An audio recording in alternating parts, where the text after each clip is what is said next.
सुप्रभात प्यारे बच्चों। कक्षा 9th का एसएसटी का जो हमारा टॉपिक चला हुआ है इतिहास का फ्रांसीसी क्रांति, उसी कड़ी को आगे बढ़ाएंगे। और एक बात, जो फर्स्ट प्रोडिक्ट टेस्ट होना है आपका, उसमें भी यही लेसन रहेगा। सिलेबस में डाल दिया ग्रुप में, आप उसको चेक कर सकते हैं वहाँ से। और उसमें केवल एमसीक्यू बेस क्वेश्चन रहेंगे आपके सारी। एक मॉक टेस्ट के माध्यम से हम प्रैक्टिस करेंगे कि किस प्रकार से आपने टेस्ट को करना है, किस प्रकार से आपका स्कोर, सारी बातें हम साझा करेंगे। और आज जो हमारा इस लेसन का पॉइंट है वो है दास प्रथा का उन्मूलन। इससे पहले हमने महिलाओं के बारे में, उनके अधिकारों के बारे में चर्चा की। आज हम देखेंगे फ्रांसीसी उपनिवेशों में दास प्रथा का उन्मूलन जैकोबिन शासन में के क्रांतिकारी सामाजिक सुधारों में से एक था। कैरिबियाई उपनिवेश मोर्टिनिक, गोडेलोप और सैन डोमिंगो तम्बाकू, नील, चीनी एवं कॉफी जैसी वस्तुओं के महत्वपूर्ण आपूर्तिकर्ता थे। अपरिचित एवं दूर देश में जाने और काम करने के प्रति यूरोपियों की अनिच्छा का मतलब था बागानों में श्रम की कमी। इस कमी को यूरोप, अफ्रीका एवं अमेरिका के बीच त्रिकोणीय दास प्रथा द्वारा पूरा किया गया। दास व्यापार 17वीं शताब्दी में शुरू हुआ। फ्रांसीसी सौदागर बोर्दे और नान्ते बंदरगाह से अफ्रीका तट पर जहाज ले जाते थे, जहां वे स्थानीय सरदारों के से दास खरीदते थे। यानी सामान की तरह मजदूरों को खरीदा जाता था।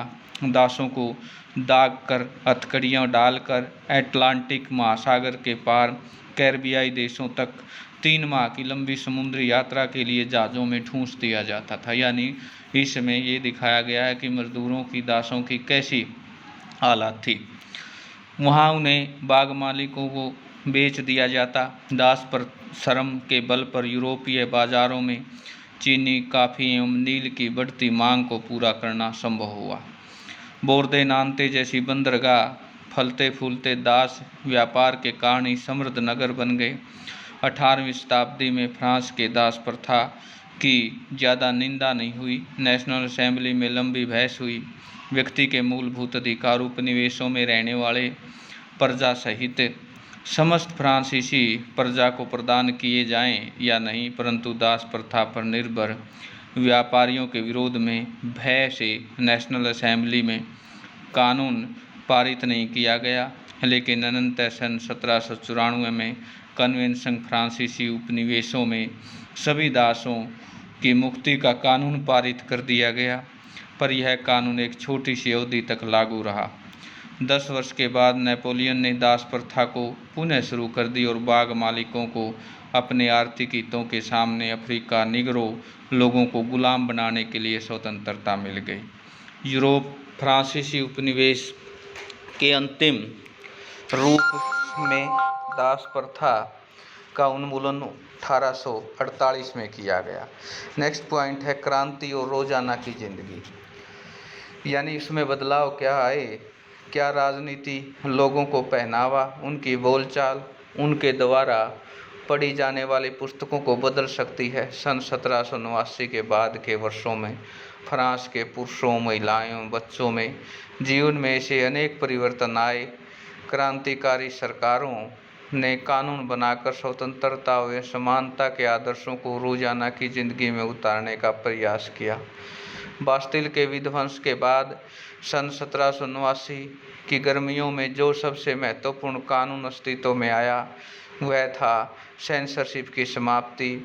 प्राचीन राजतंत्र के अंतर्गत तमाम लिखित सामग्री और सांस्कृतिक गतिविधियां, किताब, अखबार, नाटक को राजा के सेंसर अधिकारियों द्वारा पास किए जाने के बाद प्रकाशित या मंचित किया जा सकता था। परंतु अब अधिकारों के घोषणा पत्र के ने भाषण एवं व्यक्ति की स्वतंत्रता को नैसर्गिक अधिकार घोषित कर दिया। परिणाम स्वरूप फ्रांस के शहरों में अखबारों, पर्चों, पुस्तकों एवं छपी हुई तस्वीरों में बाढ़ आ गई, जहाँ से वह तेजी से गांव देहात तक जा पहुंची।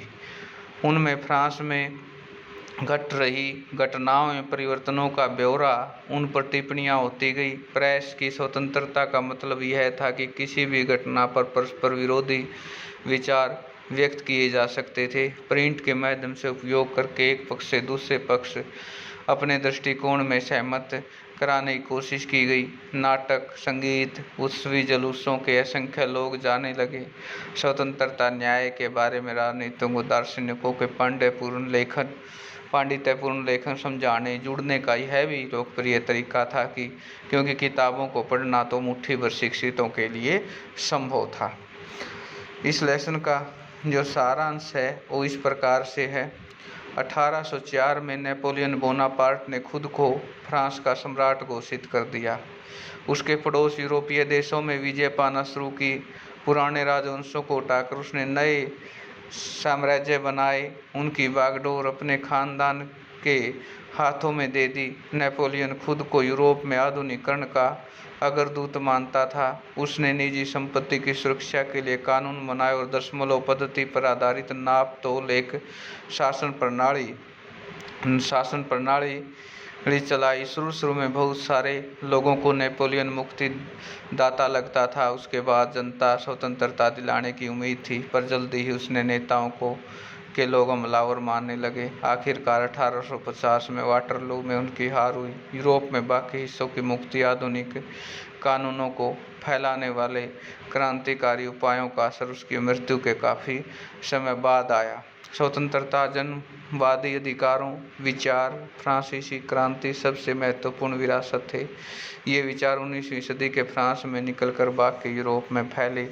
इसके कारण सामंती व्यवस्था का नाश हुआ। औपनिवेशिक समाजों में संप्रभु राज्य शासन, स्वतंत्रता एवं आंदोलनों की दास्ता, मुक्ति के विचार की नई परिभाषा दी। टीपू सुल्तान, राजा राममोहन राय क्रांतिकारी फ्रांस में उपजे विचारों की प्रेरणा लेने वाले दो ठोस उदाहरण थे। तो प्यारे बच्चों, एक तो इसके जो अभी NCERT बेस्ड क्वेश्चन है ये रहेंगे जो आपने होमवर्क में राइट करने हैं, नोटबुक में लिखने हैं अच्छे ढंग से। और टेस्ट के लिए मैं बता दूं आपको कंप्लीट MCQ बेस रहेगा। 20 क्वेश्चन आएंगे और 4 ऑप्शन होंगे। करेक्ट ऑप्शन पर आपने क्लिक करना है। किस प्रकार से इसको सही ढंग से आप करते हैं ये देखा जाएगा और कितना स्कोर आता है ये अभी बताया जाएगा। ये सारी बातें आपको बार बार अब जो नेक्स्ट यानी कल से ये परसों 2-3 दिन रिवीजन रहेगा इसी लेसन पर चर्चाएं होंगी। मॉक टेस्ट वगैरह जो भी जैसी प्रोसेस होगी इसके बारे में पूछा जाएगा। आशा आपको ये सारा लेसन समझ में आ गया होगा और इसको अच्छे ढंग से आप टेस्ट के लिए प्रिपेयर करें, तैयार करें। धन्यवाद।